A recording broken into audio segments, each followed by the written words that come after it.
So the joy from soloing the casual route, not being off route, like doing the actual thing, it is an actual joy because there's a moment where I'm holding on to good holds and my feet are good. And I can take a second to like look out across the way and feel the exposure and be like, wow, I'm here on the side of the rock. And I probably shouldn't be here from a survival perspective, but against all odds, here I am and I feel safe because I feel confident. I know myself. I know these holds aren't going to break.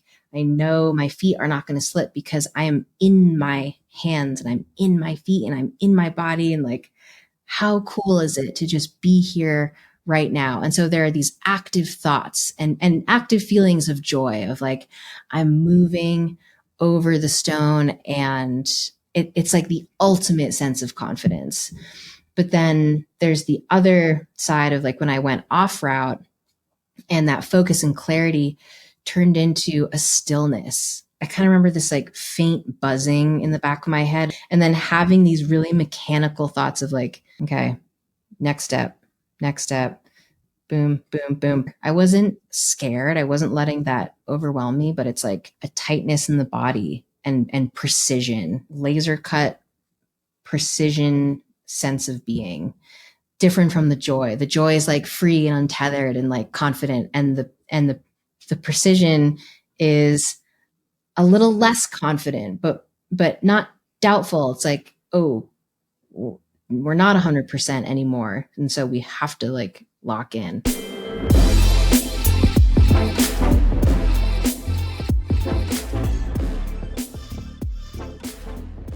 Welcome to the Testpiece podcast. This podcast is about all things high-level climbing, how to go from good to great. I'm your host, Joshua Horsley. I've been climbing for over 30 years. We recently updated our Patreon, and now you get exclusive content from the guests that you love. You get your episodes before everyone else, and they're ad-free. Try it out now at patreon.com/testpiece with a free 7-day trial. Okay, let's start the show. All right, Nina Williams, welcome to the Testpiece podcast. Thanks, Josh. Thanks for having me. Yeah, it actually sounds really weird saying welcome because I'm in your home. Thanks for hosting. Thanks for having me. Nina, I've known you for a long time, and your career has been long and varied. You've bouldered up to V13, and I wouldn't be surprised if you leveled that up this year because it seems like your psych for hard climbing is returning. You've also done some really, really impressive highball ascents. And the one that really stands out to me is Too Big to Flail, which was featured on Real Rock 14. An absolutely wild and stunning V10 that blurs the line between highballing and free soloing. You've also done some super impressive multi-pitch climbs in Yosemite. And recently you did the first female ascent of the notoriously beautiful and difficult Rumney Testpiece, China Beach. And then you even did the Long Peak triathlon by yourself and free soloed the climbing portion. I feel like that's everything. You've done a bunch of different disciplines. Did I miss anything? Is there something else I should put in there? I think that about sums it up. So I feel like that's a really interesting thing is your arc of your climbing career has just been all over. How come you didn't end up just doing competitions or just doing, highball bouldering? Although I guess you can only push that for so long, but now you've even pushed it further and you're doing soloing. What led you on this arc and how did you switch between each discipline? It's a good question. So I started out in competition bouldering. I was a classic youth team kid, grew up in Rhode Island, split my time between the outdoors and the indoors. My coaches at the time, like we were only a team. Our climbing gym was like, we'll allow you to have a team if they compete and you can take them outside, but competitions should be the priority. And my coaches were like, fine. They're like, okay, we'll make you do some pull-ups. You guys will have to compete, but we want to bring you out to Rumney. We want to bring you out to Lincoln Woods. Cause that's where like the real climbing is. And, at this point in my career, I think all climbing is real to some degree. Competition climbing is just as engaging and athletic, obviously, and valid as outdoor climbing. some people will still argue against that, but just worth putting out there. And I think I became pretty goal oriented from the perspective of like, oh, go out and do something that's cool, that looks really nice, that like evokes something in yourself. From a young age, that's what my original coaches instilled in me. And so in competition, I struggled in competition because from the get-go, I think I had a lot of ego, and I grew up on a climbing team with mostly young boys, and my coaches were all male, and I just felt like I had a lot to prove. So I struggled in comps because I would compare myself to my other female competitors. I would literally walk in and be like, okay, I can beat her. I can beat her. Oh, she's here. I don't know if I can beat her. And, and if someone beat me in that comp that I had originally thought I could beat, I would spiral. I never quite got over that mental block within the realm of competition. So one goal that I always had for myself was to make bouldering finals for nationals. And the closest I ever got was 7th place, and they took top 6. And that was the year that I retired from competition climbing. I was like 27 or something. It took me a really long time to get to that point. And I had made finals in like a bunch of other different competitions, but there was something about nationals. It's like the national stage, big reputation, big, just like it's USA climbing. And I never achieved that goal. So I like quit comps, got into outdoor climbing, and was like, I have to go and do something that fills me up in a way that comp climbing never has. And I had never quite figured out how to do.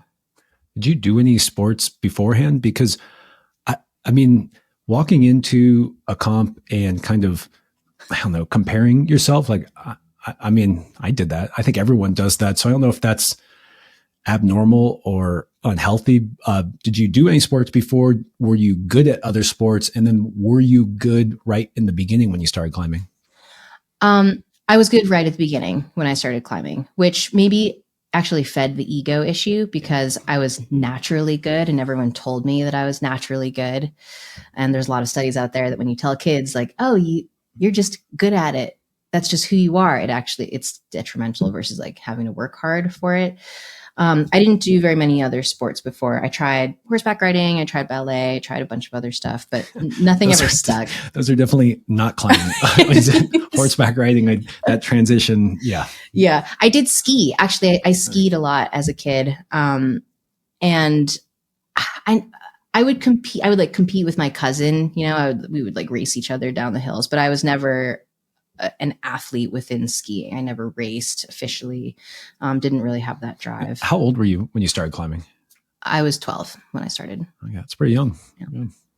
Yeah. So competition climbing, you said that you quit when you were 27 after that unfortunate, God, that is brutal being 7. That is, yeah, but that means you competed for a long time. Mm-hmm. Had you been climbing outside a bunch during that? Like, because it's nice to say like, oh, I stopped competing and I went outdoor climbing, but like, it's a multi-year process of being like, oh, like maybe I like the rock a little bit. And when we were talking about aesthetic climbs, especially gyms back in the day, very not aesthetic. Although I would argue now, like sometimes I walk into a gym, I'm like, ooh, I want to climb that pink one that has giant holds and looks really cool. But yeah, like I'm guessing that you were plotting your transition earlier than 27. Yeah. So throughout my entire competition career, I was also climbing outside at the same rate, if not more.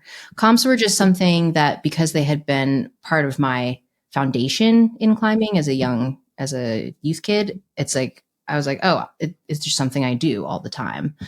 But I was also looking for different ways to engage myself in different outlets.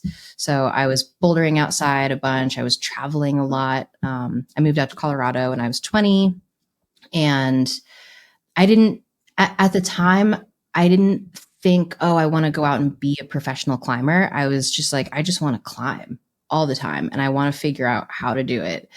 And I worked like 3 different jobs when I moved to Colorado, before eventually getting some sponsors that would pay me enough so that I could travel the world. And that really set off the rest of my career. But the whole competition aspect was like I was struggling mentally in comps, but then I didn't have that same struggle with outdoor climbing. Like I wasn't comparing myself to other outdoor climbers who were women or like feeling this sense of weirdness with them.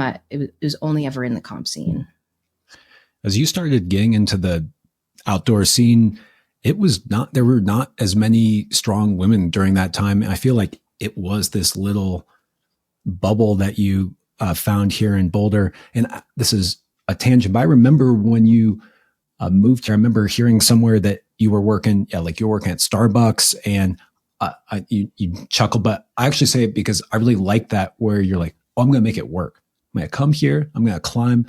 I always harp on this, where people often say like, oh, if I was a professional and I had all this time to climb, I would be really strong too. It's like, you can always say that. People always say that, but that's not, when you look at people's careers and their trajectories, it's always, there's a time where they commit, and they go for it. And so I really like that. So you came here, you're still competing. And what was your crew like that kind of started making you fall in love with the outdoors? Like, what were the people you were surrounded by that kind of took you under the wing and showed you like, oh, this could be special too? Mm-hmm.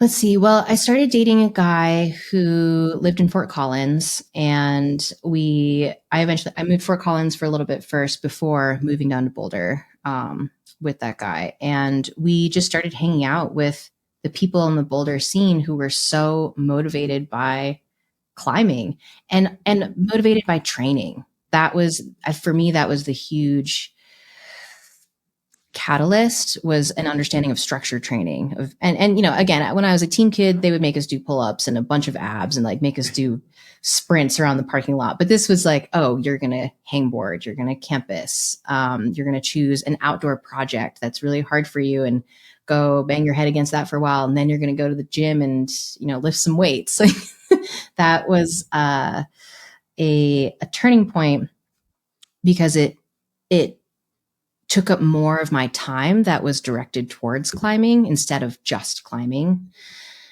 If that makes sense, like even more of my life became about climbing even when I wasn't climbing. So it was like training, it was hanging out with people that were also really obsessed with climbing, just being in the Boulder scene. It's interesting changing that focus from winning to being super, I guess, it's like a catch-all term, but like super strong. That like focus on training here is intense and for real. And then, really is tied into sending super hard. So how long did you really dive into that? I guess you're kind of back into it. It's something that never leaves us. Never leaves. Who doesn't want to be as strong as possible? Of course. But what was that period of your life like for, you moved here around 20, like how long did you just dive all into the training scene? I dove into the training scene when I was 20 and I've never left. The definition of what it means to be strong and what it means to be a good climber has evolved for me over the years. In my early 20s and mid 20s, being strong meant trying to be strong, just trying to like pull through things, trying to do one-arm pull-ups, trying to just try really hard. And eventually that shifted as I got older. Being strong just meant like climbing, like actually finding the easier way to do things and think about the climb a little bit more from a movement perspective. And that's something I'm still kind of playing around with in my own climbing. But training is like a lifetime endeavor, because it's not about the progress of the moment. It's about progress over time and how to stay motivated. I totally agree, except for that's not what I feel like when I train. Like anytime I have a bad day, I'm like, oh, like what is wrong with me? Like, having that long-term view is crucial, but I don't know, maybe I just haven't figured it out. So you're training hard, you're around people sending hard, and then you started sending super hard. But when did you switch into kind of seeing these super tall? Sorry, I don't want to interrupt you. Well, no, I would say I was really strong for my time. I am really strong. I You are really strong. You are really strong. I am really strong. I also, at the time in my early 20s and mid 20s, like you said, there weren't a whole lot of strong female climbers, not nearly as many as there are now. And so I was filling a niche at that time. And I was willing to talk about my story and share what I was going through, what my training was like, what my competitions were like. I joined Instagram around 2012. I think it sounds so weird to say you joined Instagram. Like you pulled a handle off Instagram, and you sure did. And you've done really well on Instagram. You have many followers. Thank you. I will say I'm really proud. My Instagram handle has never changed. It's always been Shenanigans from the day one. Any interesting backstory on it? Is that from like high school or that sounds like a middle school nickname or something? One of my friends, longtime friends, Kyle McFarland, came up with it. Just like gave it to me as a nickname, and I was like, oh, I kind of like that. And that was it. So credit to Kyle. Although, like, do you ever look back at when these first social networks or even email started, and like you have like the most random name, you're like, it has like 8 digits afterwards. You're like, I probably could have just had my name back then. Like, yes, that just makes it sound really old. So, but yeah, Shenanigans, we'll link in the notes, of course, if I'm sure everyone's already following you. But yeah, it was an interesting niche. I mean, that was when I was climbing a lot more, and I was paying more attention to that. I mean, the seam is also smaller, and you had this. I mean, you have a brand, you have a style. And there are a few of you really strong, looked really strong, posted training videos, and it was an era. And I mean, I don't know, Nina, you're still really, really strong. I remember seeing you. I was there for the first time you sent an 8B ray of light, and I don't know when that was. I mean, it was in South Africa, probably like 2015. Mm-hmm. And had you already been looking at taller stuff at that point? Because I mean, that was your first 8B. I know you climbed a lot of hard stuff since then as well, but to me, Too Big to Flail, much more impressive in my opinion. Even though it's only V10 just doesn't quite capture the essence of what climbing something like that is. Yeah, and just as a side note, I think that example is how people can redefine what being strong means. Just as a side. I mean. That is like my favorite side also, because I think that's the biggest misconception of climbing lately is it's like with strong mean. And it's like with Instagram and these little 5-second clips of people doing things that are just objectively, if you're going to look up the word in Wikipedia, it's strong. Yeah. But when you're out there and having those wild experiences, what it's like to stand on a little foot chip at 40 feet up, is that strong? Like, I don't know what you want to call it, but anyways, we'll get more into that. Yeah. You can wordsmith it. Let's see. Was I getting into highballs around the same time that I did Ray of Light? Yeah. I wasn't aware of it as like, oh, I want to do highballs, but I had always been attracted to tall, big things. Going back to being motivated by something that felt inspiring to me, that like I would look at and it was like an instinct, this intuitive, like a breath in the chest of like, wow, that's cool. I want to climb that. That I haven't thought about this until just now or said it out loud, but I think I've always had that instinct of knowing what feels cool to me and is inspiring to me. And that's something that I want to go for. I'm curious, when you say cool and you say a breath, like I kind of know what you mean, but I want to pick on that a little bit more, because it's like, is cool the right word, or is it like intimidating, or like I was going to say like it takes my breath away when I walk up to something like Too Big to Flail. Mm-hmm. Or I told you, for me, I did luminance, which is on the other side of that boulder, and I looked down from the top of Too Big to Flail. I said, nope. Like, that's not for me. So yeah, like when you see these boulders, or lines. It could be anything. Take me a little bit more into what that feeling really is that, makes you chase it for, I mean, I'm sure it takes more work than a few sessions to climb something like that. Yeah. I appreciate challenging the word cool too, because I think when people think of cool, it's maybe a little detached or aloof or, like separate from everything else. But for me, maybe I think it's the separateness of like stands out, something that leaves an impression on my mind. It like sears an image into my eyes. And I'm like, wow, like that's cool. It's not like too cool. I got a Bad Kitty submission actually about someone asking me, they were like, it was a challenging question. And I should have pulled it up, but it was like, why do you and your crew, I don't really know what they meant by the crew, but they're like, you and your crew have this sense of coolness about you. And but you have to know that you're not cool. Like it was this kind of weird question around being cool. And they're like, what is it, like the mellow crew or the pro climbers? Like everyone thinks they're so cool, but you're not cool. And I was like, it's a good question, actually. I wasn't entirely sure what they were asking, but again, this is a side tangent, but the concept of coolness for me just means something different, something that stands out and is memorable, like, leaves that strong impression on me. So, yeah. First of all, I just want to PSA that you have a podcast, Bad Kitty, Right. and Charlie is somewhere around here, the Bad Kitty namesake, I guess, or it's you two combined, right? Just watching this. You are cool, Nia.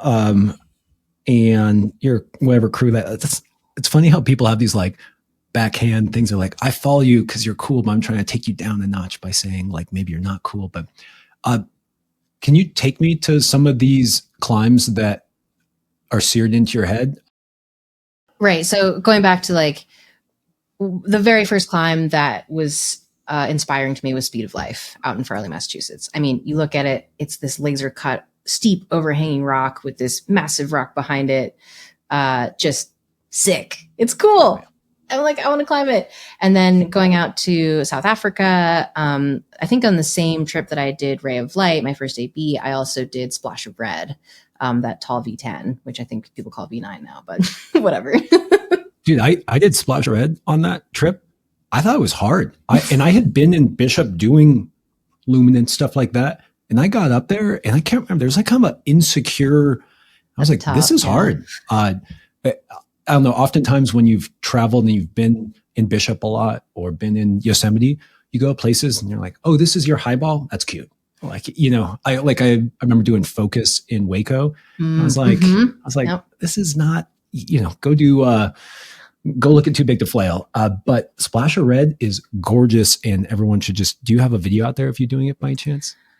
I think it's on YouTube. Okay. Yeah. Just deep in my YouTube channel. All right. Go check it out. Cause it is a stunningly beautiful climb. It was one of those that when I made my tick list for Rocklands, it was right at the top. Okay. Yeah. Sorry. I took you away from all the cool climbs you were telling me about that really struck you and made you come back for more. Give you that coolness feeling that maybe cool isn't the perfect word for it, but yeah, I want to think of a word that's different than cool. Sometimes I really like wordsmithing and taking a word like cool. It's like, well, how can we reimagine what being cool means? But in this case, it's almost like there is a better word to describe climbs that are inspiring, that take your breath away, that are just like climbs that make you want to restructure your entire life and around them. I don't know if like motivating isn't a strong enough word either. There is one word I'm trying to think of. It's not maybe aspirational. It's not just mega. That's like the new latest word. I don't know if you know mega. Roman Yalowitz is always like, that's a mega. Anyways. Yeah. Well, I like to say that it's those climbs that even if you're not a climber, you kind of look at, that you stand beneath and you go like, oh, like this is a crazy thing that's sitting over me. And I think that's why actually, I know you sport climb, which I appreciate because I think a lot of people don't. I feel like there's just people boulder or they sport climb. There's not a lot of crossover, and walking into these caves or these cliffs. Maybe there's not a singular line that you want to do, but I love that intimidating crag feeling where you're like, I have to climb to the top of that. Like they're standout. They're unique. And I'll settle on the word unique because for me, uniqueness has been a core value, something that's like driven me throughout my whole life, and a reason why I have searched for disciplines of climbing, like niches that I can fill or climbs that are, you're just like, wow, that it stands out from the rest of them. So I totally understand that draw to these stunning lines. I definitely have chased it myself or felt the pull. But the truth is that they become dangerous. Like I think everyone would agree that a tall climb is somehow more, I don't know, it evokes that feeling more than a smaller boulder. And I'm just kind of wondering what you had to rise to the occasion on these mentally. And I mean, you have to rise to the occasion, but you also have to put yourself on the line. And, was that something that you always had in you? Like, were you going off of giant jumps when you were skiing or jumping on horseback, which is actually really dangerous? Or is this something that you kind of just said, okay, like, I guess this is something I have to do now, is face my fears to climb on top of these? I don't know if it's something I haven't experienced it in any other sport because I never got to that level in skiing or horseback riding or anything. But in climbing, it was, well, first of all, I learned the process of highballing through another partner that I was dating at the time. I was with James Lucas for like 5 years, and I learned a lot from James in terms of process and taking step-by-step approaches to whether it was like multi-pitch climbing or highball climbing. It's like you have this goal, and then you think, okay, what are the steps that I need to do to achieve this in a way that is manageable, that makes sense? I had experienced that in my, training, moving to Colorado before that, but being with James, like, really helped concretize, if that's a word, just like helped solidify a lot of that, because we spent time in Bishop together. We spent time in Yosemite, and James was always very concerned for my safety. So he's like, if you're going to do this, like, you got to do it right. And so I developed this, I don't want to say like blinders necessarily, but it's like, okay, I want to do too big to flail. I'm not really going to think about the risks or the consequences, because those are things that are a little out of my control, but I can think about the rope setup that I'm going to use to make it easy to work the climb. I'm going to think about the time of day that the sun hits or doesn't hit the wall, and the sun doesn't hit too big to flail at all. So I'm like, okay, I'm going to think about the conditions that I'm going to climb it in. Do I want it to be a little on the warmer side since it's a north facing wall and it's actually going to be cold over there? It's like, what are the variables that I can control? Those are what I'm going to put all of my energy into. And I'm not really going to think about what happens if I fall, what happens if a hold breaks. It's like, I'm going to think about, what do the holds feel like? Does it feel like it could break? Like, those are the things to be aware of, not the things that could happen. So too big to flail is, a crown jewel for anyone to put in their climbing resume, or I make it sound like it's for your resume, but just an experience that you'll probably cherish forever, I'm guessing. But I know you didn't just go from Ray of Light to that, because Ray of Light, while it's a beautiful climb, it's not very tall.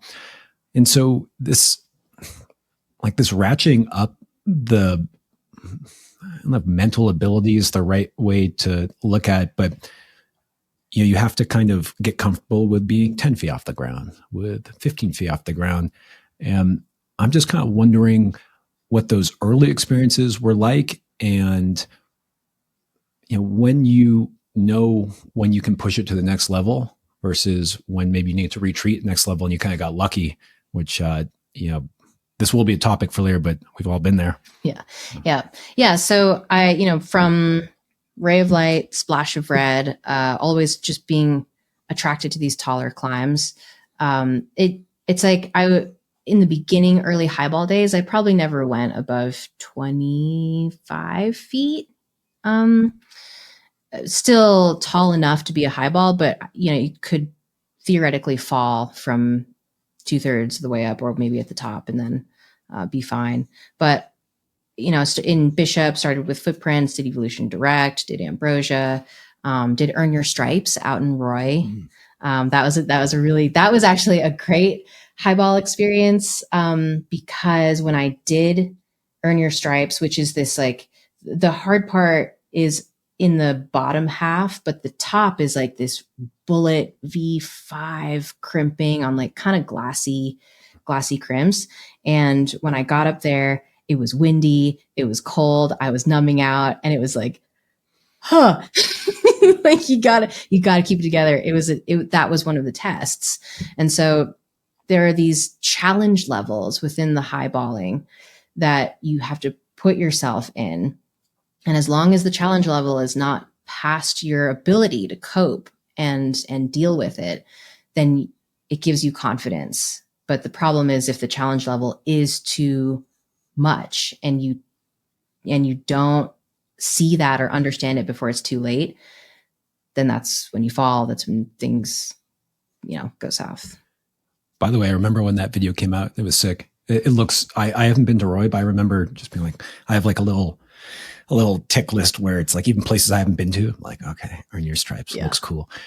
I always think about when you start climbing, and I remember taking my now wife to Sunshine Slab in Bishop. It's kind of this classic warm-up area. There's a V0 that's a jug haul. It's a V0, but the top is a little reachy, and she had not climbed outside much at all. And so she gets up high, and I say, "Oh, hey, Jess, this is no fall zone." And and I'm just trying to tell her, like, "Oh, everything's fine. Just so you know, like, you can't fall here because it'll be really bad." And in my head, I'm like, there's a lot of climbing like that where actually even on lower ball stuff, or even in sport climbing, you quickly oscillate between like totally safe, not going to be a danger. Oh, hey, by the way, you haven't clipped the first bolt yet. Don't fall. Like, or even sometimes the second bolt is way high, but you're in like a no hand stance. And I just find it interesting how you start getting comfortable with, like, okay, this is no fall zone. And then you slowly kind of blend these two and you understand, like, where am I right now? Like, what's, is this okay? And so, it's fun hearing about your experience of ratcheting these up, having these like, okay, the wind's blowing now. Like, well, how do I react in this situation? So I think that when we think about the term no fall zone, that's the common, it's just like the common mindset, but really it's more like, it's like the keep holding on zone. It's the be in your body. You have that confidence to not fall, because we don't really have to, if I had been someone, if I was like a newer climber or someone who's like a little nervous on high balls and I was climbing up and someone was like, "Oh yeah, this is the no fall zone," I would start freaking out. I'd be like, I can't fall. Like, this is the no fall zone. But it's like, and she did. She freaked totally out. Freaked out. Yeah, it was really bad. Because that you have to build that confidence that you won't fall. That like, okay, I'm holding on to these holds. They're not going to break. They're good. Or like climbing up to the first bolt. It's like, okay, I'm going to grab this jug. There's like some neuro or like proprioceptive neuro something going on. It's not the most scientific term, but like where you're like, okay, I'm going to grab it. I know it's not going to break and I know I'm not going to fall. I know I'm not going to fall. I know I'm not going to fall. Instead of thinking this is the no fall zone, it's like, it's the no fall zone. And there's some subtle difference that I'm not sure if I'm hitting on it quite right, but to think just, oh, it's the no fall zone doesn't give it enough weight or character of like what that actually means in yourself as an experienced climber. Yeah. My pro tip is do not yell no fall zone to someone. I went up there. And it's also because sometimes a move can be more committing for someone who's a little shorter. And so even though it's easy, you have to stand up and go for something. Something that I'm always curious about with people who go into this no fall zone, whatever you want to call it. You talked about going internal and being focused, being there, being present, being really connected with the rock and understanding like, I'm not going to fall in this hold because I have it perfectly. I'm paying attention. Let's just call that the kind of bubble that you're in. Do you ever have these moments where you're like, oh my God, like, what am I doing? Does the bubble ever burst for you when you're in a place that you really need it to not burst? And if it does, how do you get back into it? It has truly only burst one time on footprints. And I've talked about this quite a bit in the past, but basically I only did the top of footprints once on a rope. And then when I got up there the second time, I forgot about this one little foot move and I froze. And I remember my heart beating and just being like, oh, like, I don't trust this foot. And so it burst in that moment. But then I brought it back together by being like, this is serious. You can't freak out. Like, I already knew, like, you can't be here. You can't stay in this mindset of freaking out. It's like, this is a serious situation. And then I was like, all right, if this was 2 feet off the ground, you wouldn't be thinking about this at all. You've done this before. Like, just trust your body, trust yourself. So did the foot move, got to the top.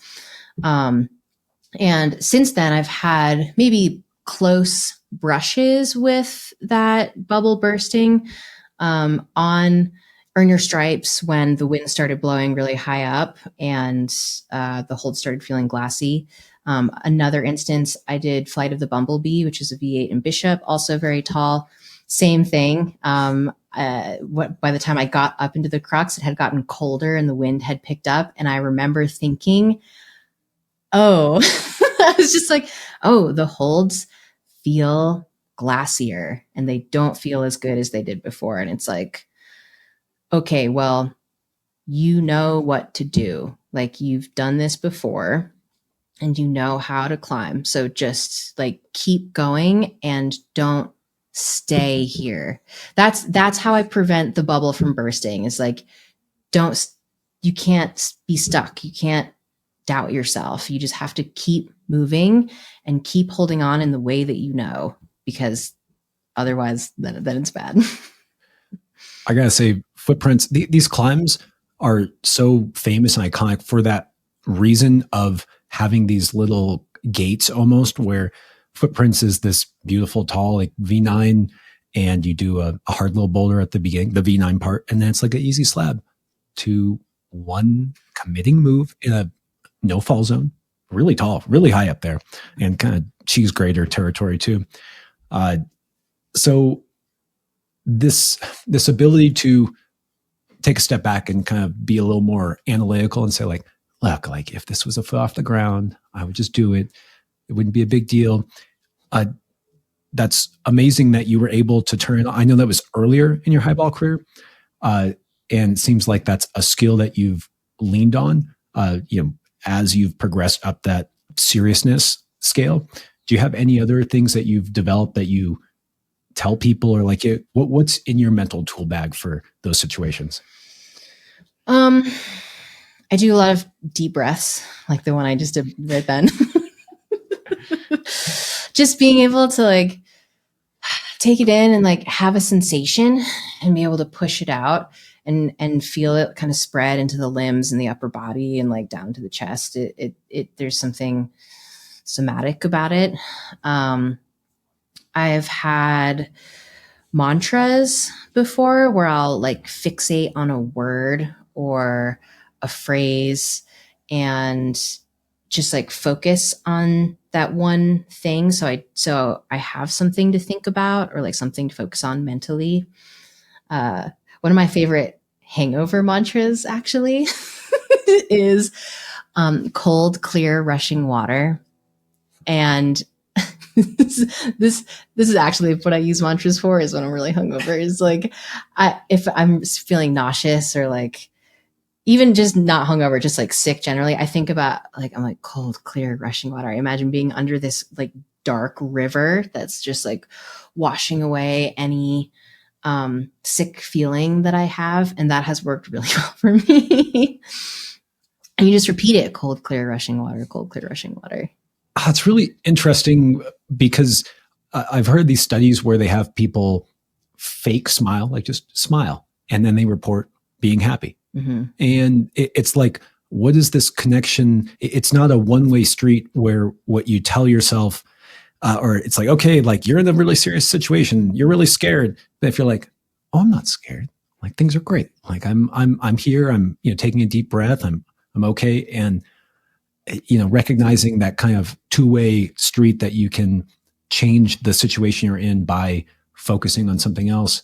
But gosh, easier said than done. It's nice to say that. It's like, what is that? There's some like Mike Tyson quote, like everyone has a plan until they get hit in the face. It's like, everyone has a plan until you get up there and you're like, this foot's smaller than I remember. This crimp feel like I'm numb and I can't really feel this crimp. Mm-hmm. So you kept on going and you got to Too Big to Flail.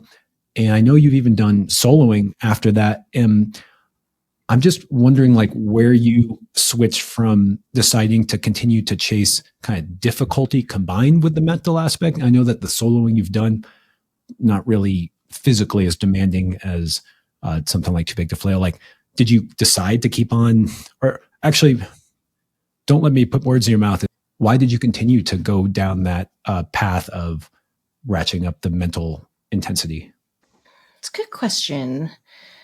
I think it honestly goes back to finding the niches that aren't being filled and going out and doing things that other people, not as many people, are doing. I really enjoy those challenges that there's just not a lot of other people are going after it for whatever reason. And so highballing back in the day for me was one of those niches. There weren't a lot of women doing a ton of highballs. There weren't a lot of like people doing highballs when I first got into it. Now it's gotten a bit more popular, but still there's not like a lot of female highballers out there. I mean, Lisa Rands was like the OG. Can you think of anyone like back in the day? Women, I mean, something I want to point out and take people back to is that there just wouldn't even be that many pads around. Like you go to things now and it's like, oh, like it looks like the gym, there's 20 pads, but like 2-3 pads was kind of the norm. And so the idea of doing things really tall. Yeah. I mean, you're right. People weren't eyeballing, and there was, I struggle to think of anyone who made a mark on highballing like you did at that time. Yeah. See, a niche. Yeah. Well, I mean, I think one of the reasons that I find it interesting that you did that and you're continuing to explore that area is that my experience with people who have done free soloing is that you can almost see it coming. They were wild. And I mean, I don't know you well enough. Maybe you were just a wild child and doing crazy stuff. But something that always struck me as being kind of a heavy thing is that a lot of the people who free soloed over history passed away from doing something other than free soloing. Mm-hmm. I always think that's kind of like a sign that, is so deeply in their blood. But you seem well put together, Nina. Thanks. You don't seem too off on that spectrum of wildness. I think my parents would say I was a little bit of a wild child and that I just liked going out and doing what I wanted to do. And that's been a strength and a weakness of mine is I'm really good at doing things that I want to do. And I'm really not good at doing things I don't want to do, even though they're things that I probably should be doing. But yeah, I transitioned to soloing again, not just for soloing, but because I got in my head that I wanted to do this goal.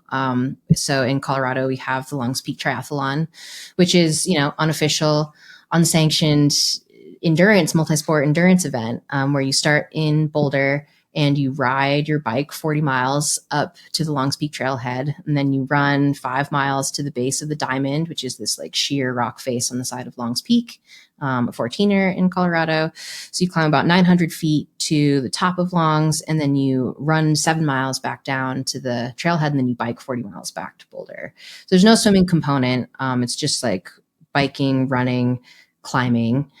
And I like had heard about the triathlon back in the day and was just like, oh, wow, that sounds really crazy and really hard. I don't cycle at all. And so it wasn't a goal until I started going up to the Diamond a little bit more. I was working a 514 up there called Sarcasm.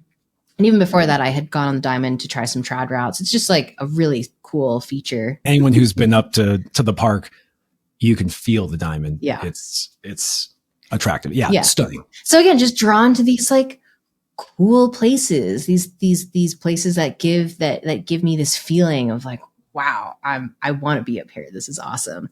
So the more time I spent on the Diamond, I was like, oh, maybe the Longs Peak Triathlon, like what would it mean to do it one day? And so it was like a little bit of a seed. And once I kind of made the decision, oh, I want to do the triathlon someday, then it's like, oh, it would be sick to do it solo. Like because it's like, okay, who has done it? Who are the teams? And I'm like, have there been any women that have done it? And for me, I think that's a question I ask myself, like, are there women that have done it? Not as like, I have mixed and still unclear feelings, which is surprising after all of these years, surprising to myself, of like what it means to do a first female ascent, what it means to compare myself to other women versus comparing myself to the climbing community in general. Is it diminishing? Is it empowering? I don't really know. But for me, it's like, oh, if other women haven't done it, maybe if I go do it, I can encourage other women to do it, like, or anyone in general. You've done a ton of first female ascents, and there, especially when you were doing them, I feel like it was more of a topic and a thing. Mm-hmm. And it's interesting that, I don't know, we don't have to dive into it by any means, but something that's interesting there when you talked about doing a first female ascent and whatever that means, what it definitely does mean is you do kind of open the door, even if it's not like officially, just like it's always easier to do something when you've seen someone, especially someone like you, do it before you. So yeah, there's just something there that's like, it's just a nice way to add to the community and open up to maybe a broader swath of people. Yeah. Well, I think I have conflicted feelings about it too. And I just sort of thought about this right now, but maybe this is some internalized sexism in myself, but it's like, oh, if I can do it, if I as a woman can do something, then maybe I can inspire not only other women to do it, but other men to do it. Because if men see me, a woman, doing it, maybe they'll think that they can do it too. and I literally just thought about that as I was saying it. And I was like, is that part of my motivation? And I wonder if that's how men look at female climbing sometimes. And I don't know, totally open to pushback, but I'm just kind of brewing through this right now. And like, why are female, because I feel like people watch women's competition climbing, or they look up women's videos and they're like, oh, she did it. So if she did it, I can probably do it.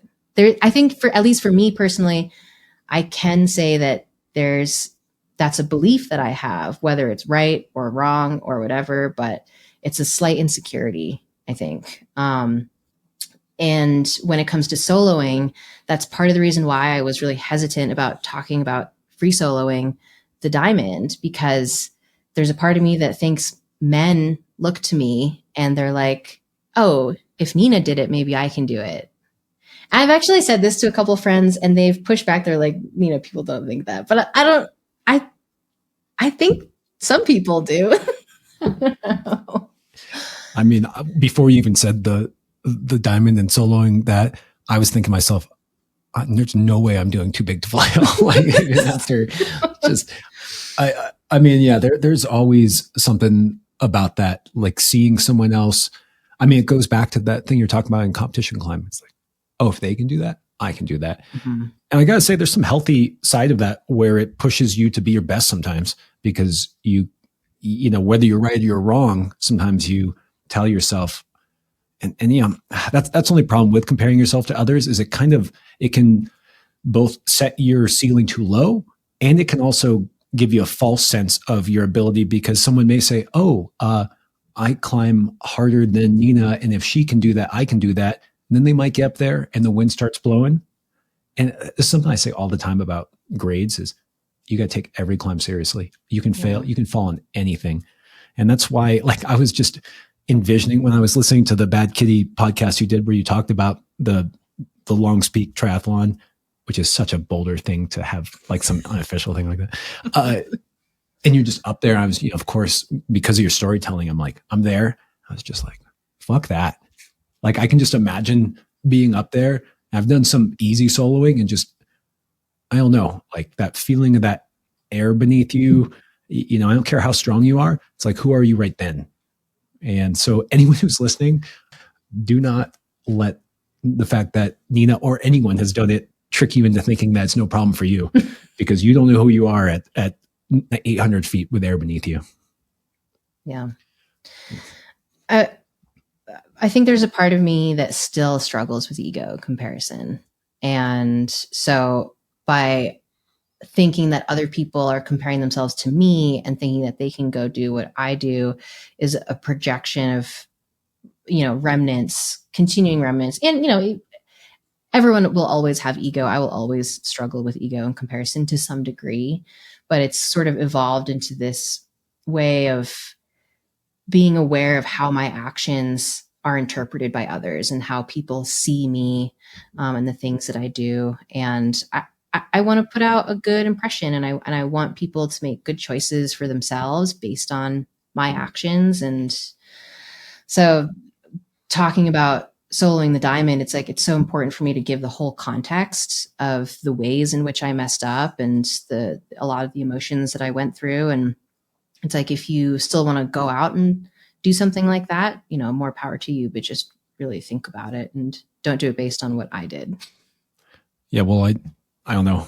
We can do a little bit of a blow by blow on that, but I want to link to what you're saying there about putting out the real story, because you are active on it. You joined the Instagram, you joined the gram, and you were darn good at it. You are darn good at it. And it's a curated look at your life, but I know that you strive to make it authentic. I mean, I've listened to all the long form interviews you've done, and you're out there, you're being yourself. But what's it like having a big social media presence like this? And there's a responsibility. There's also this desire to be authentic, but how do you be authentic in 5 seconds and 5 words? And like, what's that been like for you as a professional? Yeah. So many good questions in there. Basically, when I first started Instagram, I was like, I want to put everything out there. I want to share what I'm doing, what my life is like, in the hopes that other people will also get inspired and maybe do what I want to do or go out and pursue their own dreams, whatever. And as I got more and more followers, I tried to stay true to this thing of like, well, I'm still going to put all of myself out there, and whatever happens, happens. Like, I'm going to try and be me. And as the years went on, I think I was able to stay relatively true to that and continue to stay true. But I've had to be more aware of what I say and how people bring it onto themselves. So something I learned in social media is like, once you put something out there, you release it, and something about that part of you becomes not yours anymore, becomes not mine. And I've had to learn to be okay with that, and to just, but also to realize, oh, I don't have to give all of myself out there, because then I start to lose a part of myself, because what I'm still putting out there, it's like a little bit curated. It's like always I'm considering the perspectives of others. Many others, like there's, okay, I'm going to do a little nerdy side quest here, but have you heard of the Johari window? No. it's used in like kind of workplace communication practices and different psychology spheres, but I've put a little spin on it where basically you imagine a box and it's split into 4 quadrants. And so in the upper left quadrant, there's the private self. So each of these 4 boxes represents a version of yourself. So the first box is the private self.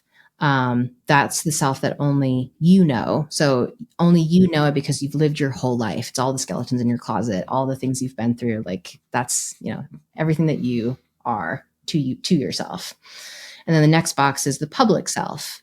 The public self is like all the common knowledge about you, your job, address, where you've been, who your parents are, whatever, like all that outward facing information that pretty much everyone knows, including yourself. And then the third square is the perspective self. And this one is really interesting to me because it's the self, the version of you based on the perspectives of others. So the Josh that I know is a different Josh than, that your parents know, that your friends know, or that your partner knows, your kids know. So there's like a different version based on the perspectives of others. And then the fourth quadrant is the potential self. That's the self that you can grow into, that you don't know because it hasn't happened yet. And actually going back 2 steps to the perspective self.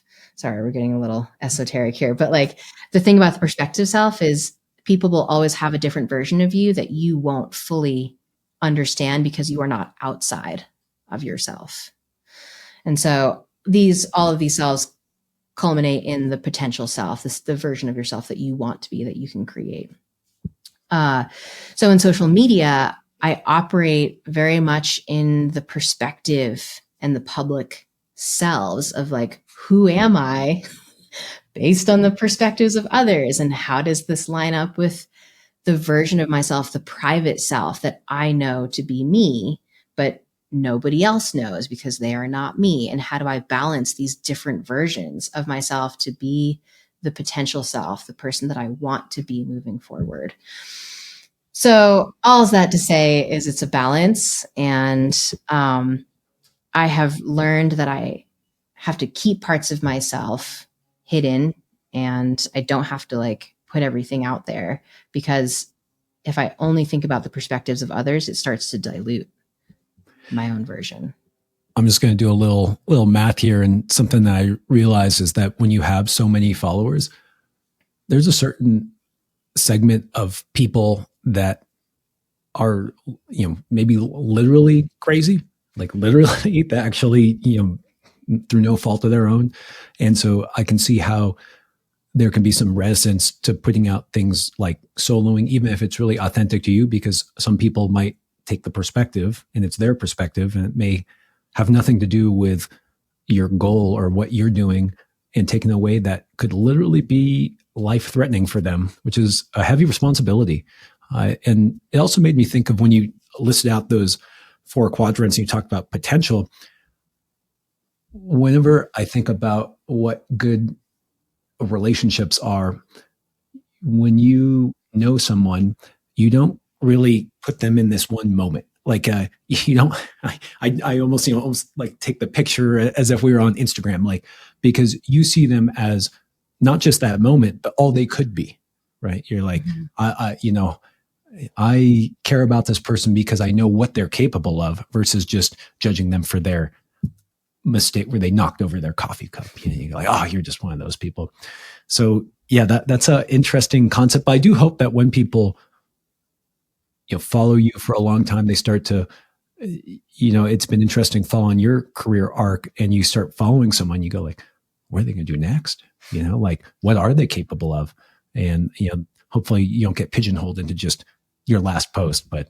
Right. Yeah. I mean, again, I try and stay true to my values of like uniqueness, difference, and then truly doing what I want to do and thinking about the reason why behind why I want to do something. So being, compared to my younger self, I think I was like, oh, I just want to do this because I feel it and I want to do it. And now I'm like, okay, I do feel it and I want to do it, but like, why do I want to do it? And what message am I sending to myself and the people that I tell about what I do, and how is this building me towards the future that I want for myself, my potential self. So just being a lot more, again, intentional and thoughtful about decision making. Quick break while I tell you about today's sponsor. Thank you to all the patrons who help make this show possible. Join them so you can get episodes early before anyone else, and those episodes are ad-free. As a patron, you also get to submit questions for upcoming guests. The answers to those questions are only available to patrons. Follow the link in the show notes to join now. You also get access to a private Discord where you'll find me and other people who want to go from good to great. Okay, back to the pod. You talked about filling these almost obvious niches in climbing in the past, and it just makes me wonder, what is it like to, what's the relationship between having social media and being a professional climber? Because, you know, having a brand and climbing, well, I would say climbing hard, but there's all sorts of different ways to be a climber. You know, how are those two related? Yeah. Well, okay. I think there's a difference between climbing and professional climbing. And social media is just the tool and the platform that we all use as human beings to interact with the digital world. Inevitable at this point. I wish that we weren't so plugged in and reliant on the digital sphere, but it's just like a way of life at this point. Could go on a whole other We're not going backwards. rant. There's We're no not way going we're going backwards. backwards. Yeah. So I have posed this question to a few friends. It's like, what does being a professional climber mean to you? And what does it also mean to be a professional athlete? And like, how are those different? How are they the same? Anyone can climb. Anyone can go out and do hard things and post about it on social media. But just because you're climbing hard and pushing the limit does not make you a professional. A professional is all the rest of it. It's like, how do you tell your story? How do you relate to people? What are you giving back? That was actually another core lesson that one of my old coaches told me back in the day. It's like, I got my very first clothing sponsor was this old brand called Kadeja. And I was talking to my coach. I was like, oh, they want to give me free clothes. And I remember my coach, Dana Seaton, he was like, first of all, nothing's ever free. Like, they want something back from you, and you have the ability to decide what it is you want to give back. How do you want to give back? He was like, climbing hard is just a way to get your foot in the door, but what are you going to do for the community? How are you going to hold yourself? And that really stuck with me for the rest of my life. It's like,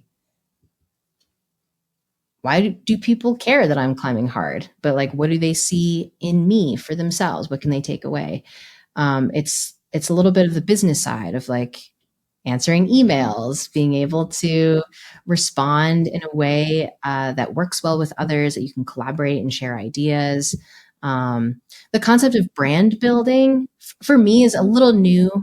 Just in the last few years, I'm like, oh, I realize I have this brand, and the brand is me. That's a concept I think professional climbing and professional climbers are still trying to understand for themselves. But it's like, what sets you apart? What makes you unique? What are you giving back?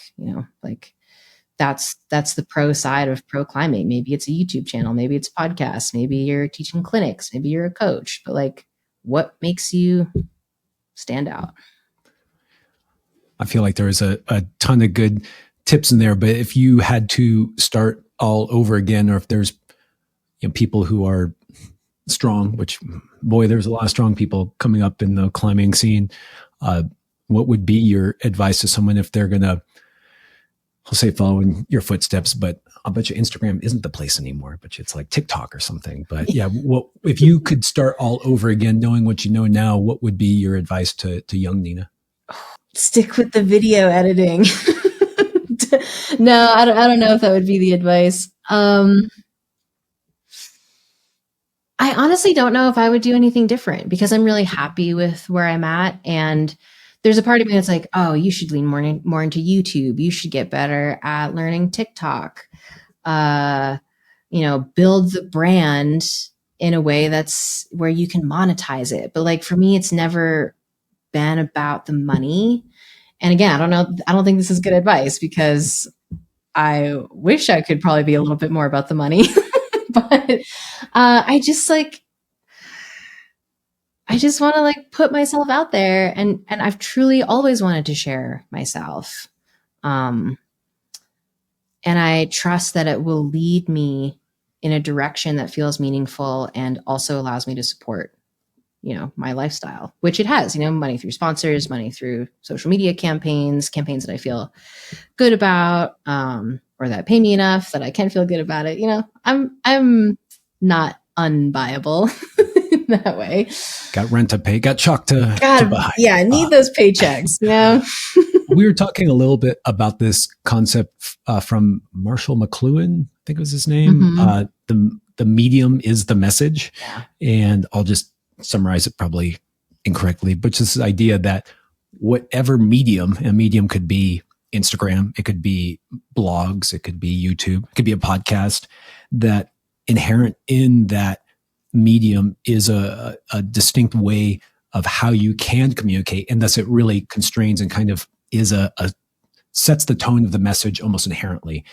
So I guess that's one of the reasons why when you've been talking about soloing, you were concerned about the Instagram presence and that didn't quite capture what that whole experience is. And that's why you have a podcast, and we're on a podcast, and we can do a little bit of longer form. So that would be my tip, hearing what you were talking about there. And from talking to you, is that if there's a way that you want to share, I mean that to you, Nia, just if there's a way one wants to share, they should find the way that's most authentic to them, that they feel like their story is best captured. Yes. Yeah, exactly. Like I won't ever talk about the Long Peak triathlon soloing stuff or try to talk about it in depth on Instagram, because I inherently believe Instagram lacks the depth, just purely because of the medium. Same thing with TikTok, honestly. It's just these quick bite-size captions or videos that it's impossible to tell the whole story. But doing a podcast about it, writing a book, even like I wouldn't do like a short film, because it lacks the storytelling that comes directly from myself.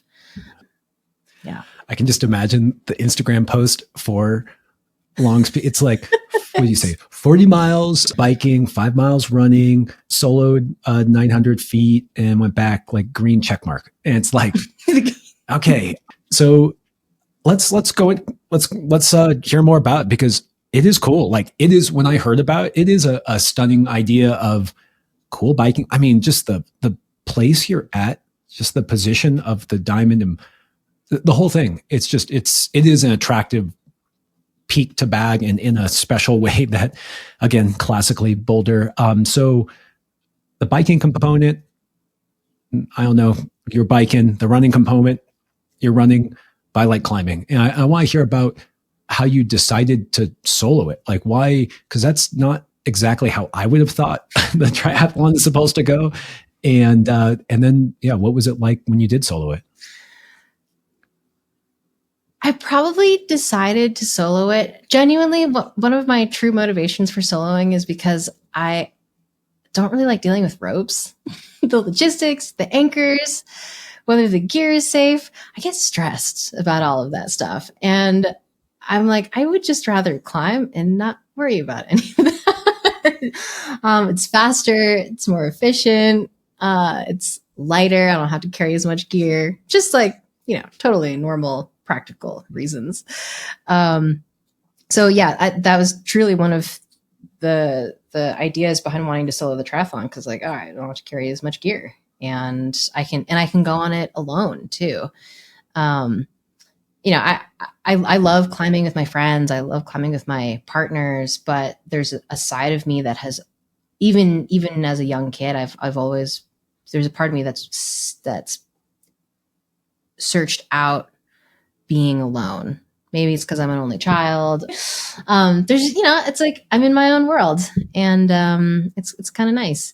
So the decision to actually solo the diamond. Again, I had thought about doing the triathlon solo, and I was like, well, in order to do that, I should probably solo the casual route first to make sure that I can do it. Seems reasonable. So yeah, totally reasonable. And long story short, I really go into this whole experience in depth on Bad Kitty, which I think is worth listening to because it was a really emotional experience for me. But basically, I did the casual route once with my friend Eddie, and we simul climbed it. That was my first time doing the casual route. Not my first time on the diamond, but doing that specific route. And if you're unfamiliar with the diamond, basically the route of the casual route, you go straight up, you do this big traverse, and then you go straight up again. And you're about 2/3 of the way up the diamond, and there's this big ledge called Table Ledge. And that's where most of the routes stop. You know, you get up to the ledge, you do another little scramble out left, and then you just like basically walk left and then scramble more up to the top of the diamond. So it's a little anticlimactic in that you don't go all the way up to the top. But Eddie and I simul climbed it. I followed him the whole time. And so I was just like plugging through the cracks, going really fast. And I just remember thinking, oh, that was like pretty casual climbing, you know, not too bad. Like everything felt easy. And so a few weeks later, this weather window came up, and I was just like, you know what? If this is going to be a true soloing experience, it should be by myself, because I had actually planned to bring one of my friends, Felipe, up and take photos of me. And I was still a little conflicted about that too, but I was like, I want something. I want like some tangible proof that I was up here. So I tried to coordinate with Felipe about taking photos of me from a distance, but the weather was being all weird. And then this perfect little weather window opened up, and I was just like, if someone held a gun to my head right now and told me that I had to solo the casual route, I would do it. Like I could easily do it. So I'm like, I'm just going to go up. And if the weather's great, if everything feels good, I'm just going to go see, go with it. So I did. And I went up on the diamond and was flowing, just like having the most clear, present state of mind. It was like laughing and smiling. And I do have some photos from that experience because there were a couple other parties on the wall, and I thankfully took some photos of me. I look back at those with a lot of gratefulness. But at some point, I just remember looking up and seeing the bottom of Table Ledge and being like, okay, I just got to go around this feature, and then I'll be right there, and then I'll walk off. So I climb, and I keep climbing, and I notice the holds are a little licheny, and I'm doing some like finger crack stuff, and I'm just like, oh, this felt kind of weird, felt unfamiliar. I don't remember it being like, it wasn't, I remember not thinking it was hard, but it was just like, oh, that was kind of weird. I don't remember any of that. And so I just looked up, and the ledge that I thought was Table Ledge was a lot closer. But then I looked down and to my left and realized I was lost on the wall, and I had climbed past Table Ledge. It is a little easy to miss if you're not paying attention. And that was my biggest downfall, was the fact that I wasn't paying attention to where I was going.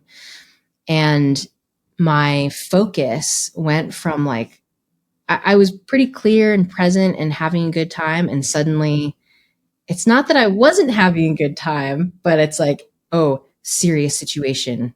Kind of, again, going back to that footprint story. It's like, this is serious. What are your options? Like, it's kind of like, you can't stay here. It's like, all right, you can either go back down and climb through these moves that felt kind of like they felt a little weird, a little hard, and I wasn't thinking about them, and I don't entirely know how to down climb them, or, you can go up. And I knew at the time, or told myself, I was like, okay, I know there's no 514 pitches up here. I know there's no 513 or 512 pitches. And I also generally know from like mountain knowledge that if you're closer to the top of a feature, it'll probably get chossier, but it'll probably get easier too. So I banked on that knowledge and was like, okay, I see a feature, I see a crack, I can see a way to the top, and I'm going to keep going, knowing that if I have to down climb, worst case scenario, if I get to a place where I can't go on, I will down climb, and then I will down climb this other part. But like, I want to just keep going up. So I kept climbing, and used all those techniques, the mental techniques that I had learned over the years. So like the breathing, the being hyper focused on my fingertips and my toe tips, just like getting into the footholds, being like, okay, I know this is a good foot. I know this is a good hand. I can feel it in my skin. I can feel it in my hands, and like relaxing the shoulders. I had a mantra in the crack that was just like, I don't remember. It was like push, step, lean, push, step, lean, just like doing these repetitive movements and knowing. So the crack was also a little bit wet because the higher I got up, the chossier it was, and things were seeping. And I was just like, okay, we're in it. You're here. And it was probably the peak moment of climbing I've had where I've been the most present and the most crystal clear, just like incredible. And I don't mean that in a good or a bad way. It just was. It was like pure, the most pure thing I've ever experienced in climbing. So I got to the summit and I had this like kind of release of adrenaline of like everything that I had been holding on got out of me, and I was really proud of myself and happy for keeping it together and using all of the knowledge that I had built up over the years for this one moment. And I was really upset and ashamed at myself because I had promised my parents, first and foremost, back when I started highballing, I promised them that I would do everything as safe as possible, and I would make sure that I went through the steps and, would just mitigate all the risks. And I had not done that with this because I'd only done the casual route once. So I dealt with those feelings of shame for like a year before the next summer. But like I wasn't going to let that shame just keep me down because I had messed up. So I was like, okay, I still want to solo the Long Peak Triathlon. And this time I'm going to make sure I know where to go. I'm going to make sure, the rock is dry. I'm going to get in really good cycling shape because that was the component of the triathlon that I was the least familiar with. So I'm going to be strong for that. So I prepped a lot, did a lot of, just made sure. I like how after that harrowing story, it's like, oh, I'm so worried about riding my bike. Like biking is really tricky. I think it's really, really interesting hearing that duality of experiences where, or the duality of the single experience where, as you're telling it, I like that kind of proud feeling where there's an element of ending up in a situation. And I always say this about highballing or any of the climbing I do that kind of pushes my personal level is I want to know what I'm made of. And in some ways you have to put yourself in the situation. And when you're all of a sudden on-site free soloing, in some ways like, okay, who am I now? Mm-hmm. And, just congrats to you for keeping it together. And, that whole like analytical, I wish I could have like seen inside your mind when you were like, okay, like, I see a future. Okay. I'm thinking the topo, like, okay, no 513. Okay. I'm pretty solid. I'm 5'11", and just kind of like, I bet you it was like half a second. Yeah. Like I'm just going.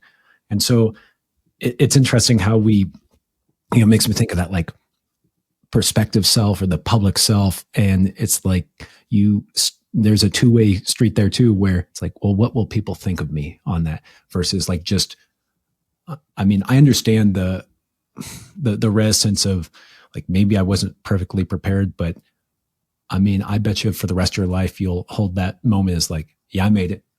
Like, I know what I'm like. And congrats on that. That's really cool. Thanks. Yeah. Yeah.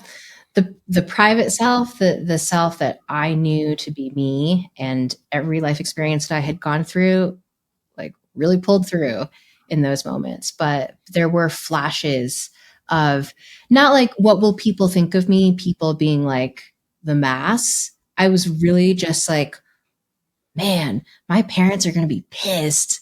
at me and my friends, like the people closest to me were the people that I was concerned about. And that was one of the bigger lessons of that whole experience of like, I want to take their perspectives into consideration. And I care about my friends and I love them and I love my family and I don't want to die. I don't want to die soloing. If I die soloing, I will say the whole thing of like, oh, she died doing what she loved. Sure, I will take that, but I'd rather not die soloing. I somehow feel like falling to your death is somehow better than like when I surf and I think about getting eaten by a shark. I'm like terrified by it. Like it's something like deep in my soul where I'm like, that's not okay. But I don't like the die doing what you love. Like there's somehow like that doesn't like that. I just want to do more of what I love. Like I don't want to stop doing it. But yeah, it's a heavy story, Nina. And I appreciate you for sharing it. And it makes me wonder what soloing you had done before. What was it, like 5'10" or 5'10" is very different from 5'4", and multi-pitch 5'10" is very different from soloing a single pitch 5'10", which, I mean, basically too big to flail. You could say like it's a 13 plus or whatever free solo. When did you make that jump into multi-pitch? I mean, that's 5'10" is for real. It's a lot different than 5'4". I know because I've soloed 5'4" and it feels like walking. Yeah, definitely. I would say like way back in the day when I was a teenager, I would like solo buildings, do like bouldering stuff that were really easy because they're like these big ledges. And then going out west in Colorado, climbing around the Flatirons, soloing the first Flatiron specifically was a good introduction to the exposure. And then soloing out in Yosemite, honestly, like soloing the Royal Arches or Manganella, like that's, I think I've never been into soloing single pitch stuff. I just don't really see the point. And kind of going back to the idea of like, I'd rather fall soloing than getting eaten by a shark. I agree. I'd also rather fall. I don't, maybe this is weird, fucked up to say, but like, I'd rather fall 1,000 feet to my death than fall like 100 feet and maybe survive, but like be paralyzed for the rest of my life or, something like that. I don't know. So like I've never been into soloing single pitch because I don't really see the point. And I've only ever soloed multi-pitch stuff because like that, I want the exposure. I want that test of like the no fall zone, but like, I know that I'm not going to fall, even though nothing is ever certain, of course, but like, I know, because I feel it in the moment. Like that's my truth, my little T truth in that second. I also soloed around Eldo. So in preparation for the Longs Peak Triathlon, I did some multi pitches just up and around Eldo. I love the little T truth reference there. You were talking about when you were soloing before you got off route, and then maybe even when you were off route, just this clarity and joy. And what does that mean? What is it's not, it can't be joy like, woohoo, like this is the most, I don't know, high I've ever felt or whatever. That's like a weird double entendre there where you're actually soloing and up high. But like, what is the enjoyment that you get in that moment and in retrospective enjoyment?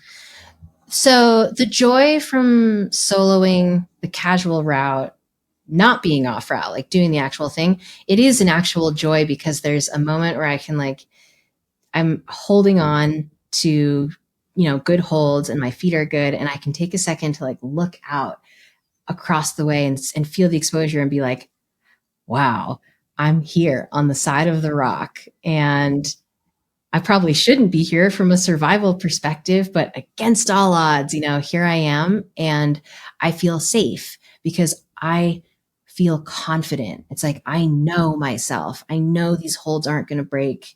I know my feet are not going to slip because I am in my hands and I'm in my feet and I'm in my body. And like, how cool is it to just be here right now? And so there are these active thoughts and active feelings of joy of like, I'm moving over the stone, and like it's like the ultimate sense of confidence.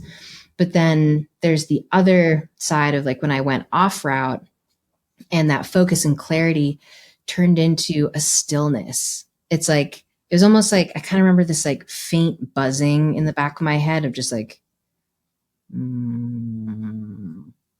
like literally that sound. And then having these really mechanical thoughts of like,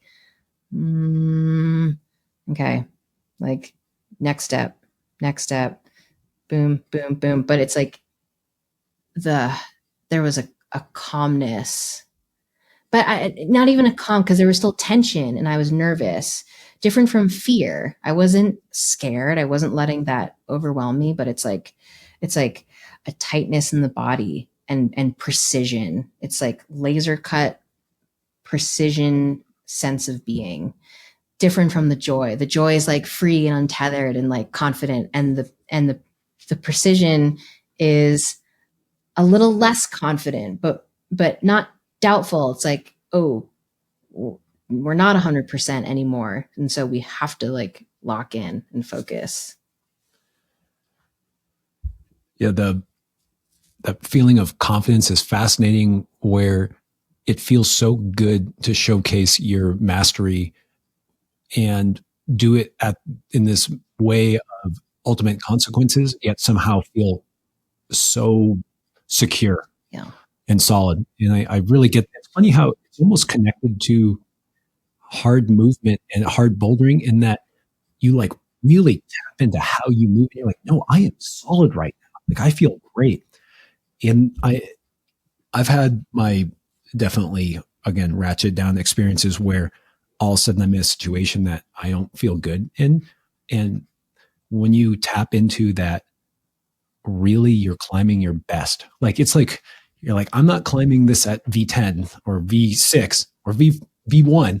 I'm climbing this at my max, my real max. And not even just like physically, but you are tuned into every little bit. And I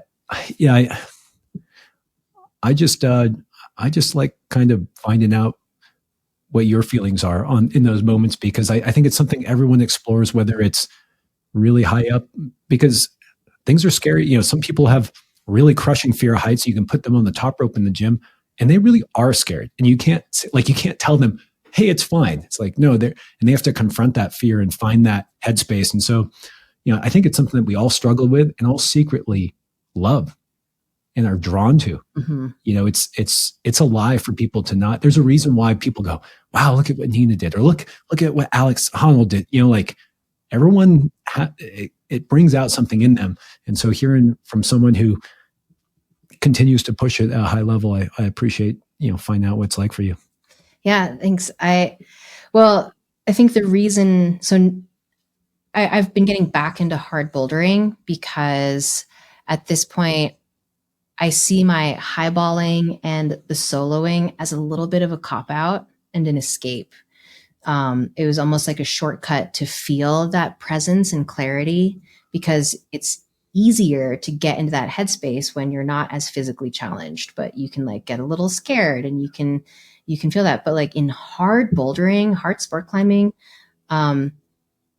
it's fucking hard to get into that space when you're at your physical max. And I hit a plateau in my bouldering. That's when I started getting more into highballing, but like I hit that plateau where I couldn't figure out how to climb at my max and push myself into harder grades while also like feeling really good on the rock. And so now I'm kind of going back to that, and I'm like, all right, time to stop running away, time to like go back to your roots and push yourself to the next physical limit in a way that your younger self couldn't deal with and couldn't manage, or didn't want to face. So like hard, this is obvious, hard climbing is hard. And it's a much greater challenge to reach that sense of flow and clarity within something that's at your physical max. Yeah, something I like about highballing, and actually for me, even sport climbing, and I really got this in deep water soloing, is literally when you get far off the ground, you can't hear people. You hear the wind, and you tap into that zone more easily, at least for me. But sometimes when things are really, really hard and I get into that flow state, it could be right off the ground, is a similarly singular focus where I can't hear idiots talking about baseball. This is my like random PSA ethic. If someone pulls on, stop talking. Just give them that 10 seconds. Finish your conversation after that person pulls on. I don't know. This sounds like a submission for bed. Dude, it really pisses me off. Maybe it's like I came from like an old school era, and like that was just kind of like, give people, this is their moment. You don't even have to watch them or say anything. Just so hard climbing, though, really at your limit, that it does become difficult to find that flow state. And so I'm curious, how are you tackling your approach to climbing at your physical limit now? So now I've hired a coach. I work with Lattice. I work with Ollie Tour through Lattice. And so having that accountability, having the structure of someone else making a plan for me has been a huge weight off my chest, physically and mentally. Knowing that I'm spending this whole year, like basically, I have goals, I have some trips, but I'm training for this whole year. I have this really hard bucket list climb that I want to do. Like, I want to do the Swarm. I am building. Yeah. Everyone wants to do the Swarm, and I'm not running away from the hard things anymore. And I'm applying this to like the rest of my life in general, but it's like, I'm putting in the time and the effort, and I know that there will be regressions. I know that I won't feel good all the time, but like, I'm willing to spend the rest of my life, if necessary, to do this climb. Hopefully not. But like, I just see it. I feel a little more relaxed about it because I am giving myself more time, and I know it's going to be hard. But I've also known that pattern in myself. I've always looked back at my past self, and I'm like, what kind of patterns have come up for me? And one of those things has been like running away from hard things, running away when I feel really beat down, or when, it feels like nothing's going to work. And it's like, it's okay.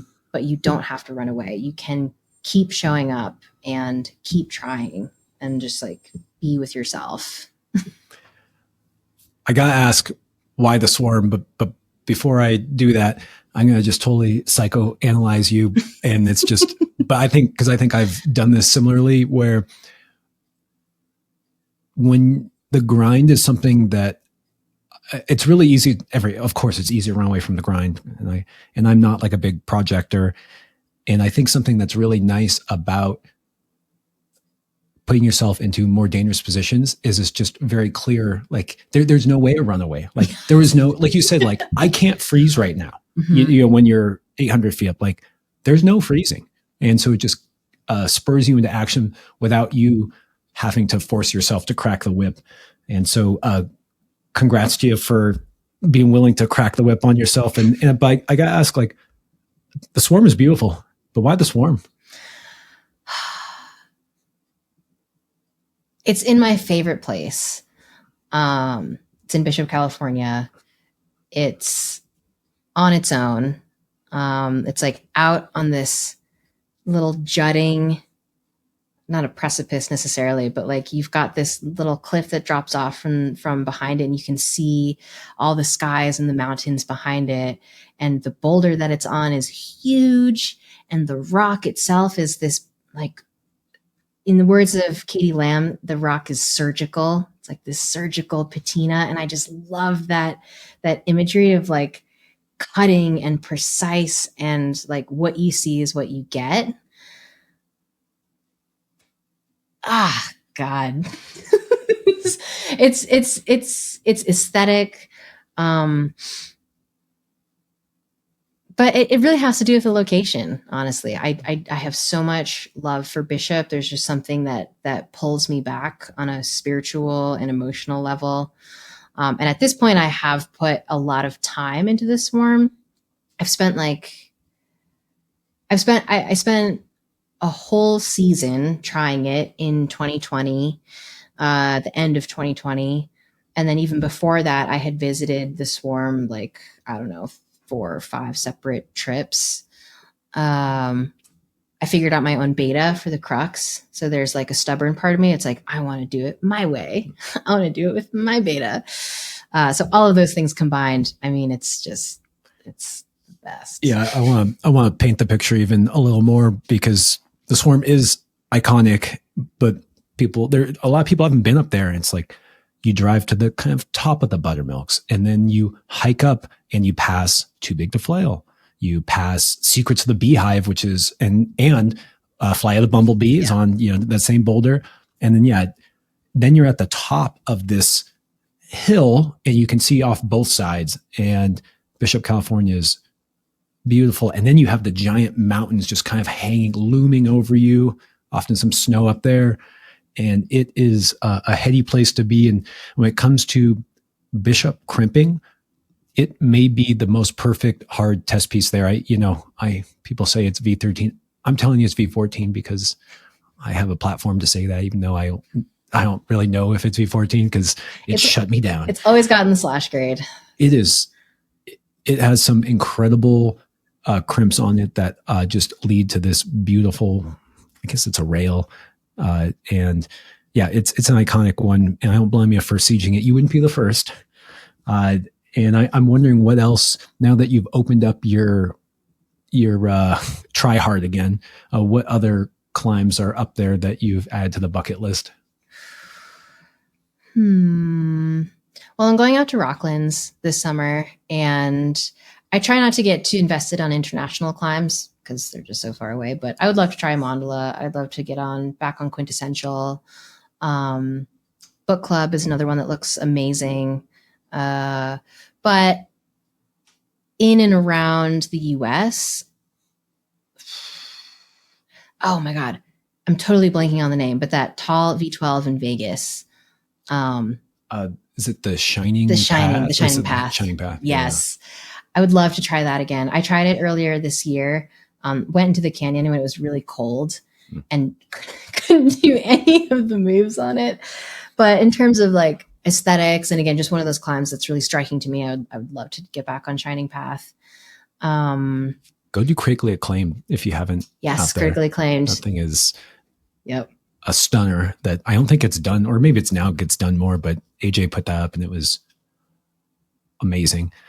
You don't know this, but I did a pod with Allison Vest, and she said that she is going out to Rocklands with you in the summer, and she has her sights set on a Mondola. So that would be cool if you guys both do that. That's another stunner that is just absolutely iconic test piece. But yeah, that's interesting. I mean, I love this career arc that you have, and then like coming back to hard bouldering with a totally different view versus it just being kind of like, well, like this is, I mean, you moved to Boulder, and hard bouldering, especially at that time, was in the scene. I mean, you couldn't escape it if you tried, because everyone here, well, I shouldn't say everyone. If you were pursuing bouldering to the pinnacle it could be pursued, you were here during that time period. And I know you were part of that scene, so I don't blame you for kind of being, influenced by that. But now you've gone a totally different direction and then came back to it, and it's really interesting. Like I don't know, I'd love to check in with you again and hear what, how do you feel about it after you banged your head against the wall for another 3 years, because you're going to hit another plateau, because that's what hard bouldering is like. Yeah. And finding your way through is the grind. Yeah, exactly. I think my one, maybe not a regret, but something I think about sometimes is the fact that I never returned to the competition scene. And I don't think I would have been able to. Like, I have now learned all these mental things and aspects of myself as a climber that I wish I could share with my younger self, my younger competitor self. Now's your chance. What would you have shared to them, to younger Nina? Oh my gosh. Just like, you only have to climb for you. You don't have to climb for anyone else. And the emotions are like, there's a way to see progress in your competition career as more than just the individual comps. It's like I would judge myself based on how I did on individual comps. And I didn't understand that it's like the whole season. And that's something that's I think a lot more understood and known these days, but the comp scene has evolved. Comp kids, the coaches and the resources have been much more advanced. But I wish I could just say to my younger self, like, just chill out. It's okay. Learn from the people around you. Don't pigeonhole them. Don't, compare yourself. Don't be so black and white about it. But the way that I want to address that now, because like I'm not going to get back into the comp scene. I've let that go. It's fine. But I really enjoy talking with folks from the younger generation, whether they're comp climbers or not, but just trying to pass on this knowledge that I have learned over the years in a way that's not like, I'm not going to do a webinar about it, or I'm not going to like, host a class. It's like, no, we're all going to hang out at the boulders and, talk about funny stories. And like, I want to get to know the younger generation in a way that like we can learn from each other. And for me, that's my way of giving back in a sort of a mentor position, but also I just want to like be friends with kids who are still figuring themselves out. And I hope that whatever crazy stories I can share from my past, like they can take away for themselves. Wait, Nia, does that mean that you have it figured out? Have you figured it out? No, absolutely not. I know. No one ever does. But if you do, please tell me. Yeah. So if you were out at those boulders, if you're out in Bishop and you're about to pull on to Fly the Bumblebee again or something, or the Shining Path, now with everything you've learned, do you have any ritual you go through before pulling on? I mean, I know that there's often rehearsals on the rope. There's knowing there's trying to get the things that you can control under control. But before you pull on to do something that is serious, do you have any ritual that you do now? I don't have any rituals necessarily. Like, it's not like I eat specific things before the climb or like chalk my hands in a specific way, or I don't get too much into those habits, but I do try and tap into actually a little bit of that buzzing sensation that I referenced earlier when I was soloing and got off route. It's like it's like being okay with the uncertainty, not being like, oh, I'm definitely going to do this, but just being like, okay, you are here now. These are the start holds. These are the feet. Get into your body and like get into that buzz, because it's like, I don't really understand the somatic connection, but it's the way that I get out of my head and into my body so that my body can just climb and my head is like, just like, it's just there. I get it, except for I just want to know how to do that reliably, because I think that's what we're all looking for. I think that's, this joy that, I tried to make you describe, like, why are you free soloing? What are you feeling up there? But I think there is something, it can't be reliable. It's like we want certainty and we want to know the outcome of something, and we want something that will reliably get us there. But like the trick is that nothing is certain. Nothing is fully reliable. It won't work every time. And so being okay with that, being okay with the uncertainty and just being the most familiar with yourself has been the reliable thing for me, is like always checking in with how my body is feeling and being okay with it. And just like working with myself every single second of the way. It's like just adapting. And how to adapt, it's like, what do your fingertips feel like? What do your toes feel like? Where's the tension? Like, I think maybe understanding where you're holding tension in your body and knowing when to activate that tension when you need to, and then knowing when to relax that tension. So the familiarity of yourself. I think that uncertainty and that acceptance of uncertainty is what is so compelling for me about your experience on Long's Peak, a triathlon, and getting off route. Is there's this element of reacting and being in the moment and reacting appropriately and being open to that reaction versus doing a perfect dance where you know every foot chip, you know every tick mark, you know every crystal, and you have it dialed. And there is something beautiful about performing that dance and that routine to its full potential and standing on top of me like I did that perfectly, versus entering into this mode and just being like, I'm here and I'm ready for whatever challenge presents itself.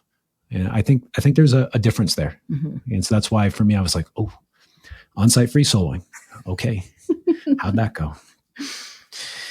Yeah. Okay. Well, I want to make sure that while we have this long form, non-Instagram 5-word ability, is there anything else you want to communicate about soloing, about your experience there? And I want to make sure that we did it justice and that we didn't just diminish it, or I shouldn't say diminish it, minimize it, or not give people the full breadth of that experience, so that if they choose to ever do anything like that, that they're, well, I don't want to ever compel people to do something like that, but that we're not somehow painting it in a light that you don't feel like it really is. Yeah. I think my main comment is just understanding that soloing is personal. It is a reflection of who you are as a person and where you're at in life at that moment. That's just my belief around it. And so asking the why of why you want to solo is important, and just being honest with yourself, because I wasn't sure about talking about soloing because I was like, I don't want to encourage people to solo. I don't want to inspire people to solo necessarily, but if you're going to go out and solo, then you're going to do it anyways. So be thoughtful, be intentional, and be careful. Be careful. This is what I love about climbing. And we talked about my intentions for doing scarier stuff, or like, what does it bring out in me? And I always say this, I just like finding out what I'm actually made of. And it's what happens. It's where I really like climbing being I was going to say a solo sport, but it's a solo sport without soloing. It's because no matter what it looks like to the other person, no matter what happens objectively, inside you go, I got pumped and I just quit. Maybe it didn't look like that, but I know what I was doing. And so it's why it's so interesting when we talk about training or what coaches' advice. There's all this stuff that you hear, and then you get up and your last straw is beneath you and you're pumped. And it's just like, that's climbing, right? Like that's climbing. And so thanks for sharing that nuance and that reality versus just the Instagram, Nina, which, most people have seen already. So, okay. There's a lot of tips there, Nina, but do you have an official pro tip, a professional as a pro? Do you have a tip for us? Stay well fed. Feed yourself. Maybe this isn't like a pro tip about climbing necessarily, but I have learned now that I'm in my training block a lot more. And as someone who I can say I've never had an eating disorder, and I've generally had a pretty healthy relationship to food. There have been moments where I've had maybe disordered eating habits, just like, climbing is a weight related sport. And I've been like, oh, maybe if I eat a little less, I'll perform better, getting into that frame of mind. But man, I have been training and I'm probably the heaviest I've ever been, which isn't that heavy for me right now, but I feel stronger than ever. And I've really come to appreciate what it means to keep myself fed and fueled. So yeah, man, eat food that feels good for you. And don't be afraid to gain a little weight in relation to strength. Yeah, it's always good advice to keep your focus on the actual thing that matters, like the getting better at climbing. Like your scale may go down, it may go up, it may stay the same, but what are we actually trying to do? Yeah, like, don't get sucked into those metrics. And like redefine what being strong at climbing and being good at climbing means. A little bit related, but it's like there are so many ways to be good at rock climbing. Getting enough sleep, eating enough food, understanding your body and your hip movement. It's like more than the muscles. So get creative. Great stuff. Okay. I'm going to plug your podcast, the Bad K podcast. So if you like podcasts and you like Nina, she does a podcast. And if you also like hearing about her experience on the Long Peak Triathlon, she goes really into depth there. And one thing that blew me away that we didn't get into is you had that serious experience and then you went back and did it more. And I just think that really speaks volumes to your mental ability and your mental state that, it's like you got back on the horse. You said, okay, this was serious, and it could have gone one or two ways. You could have said, I'll never go more than 5 feet off the deck. But you went back up it and you did complete the triathlon. And so, go listen to that podcast. Is there anything else you want to plug for us, Nia? No, I think that's it. Okay. Well, thanks so much. Be safe. Good luck on Mondo this summer and good luck on the Swarm this winter. Thanks, Josh. Thanks for tuning in. If you'd like even more content, go to patreon.com/testpiece. And while you're at it, share this podcast with someone you know who would love it. And please leave us a review or rating at wherever you get your podcasts. We've also got tons of great content on YouTube and Instagram, so don't forget to like and subscribe there. Okay, see you next week.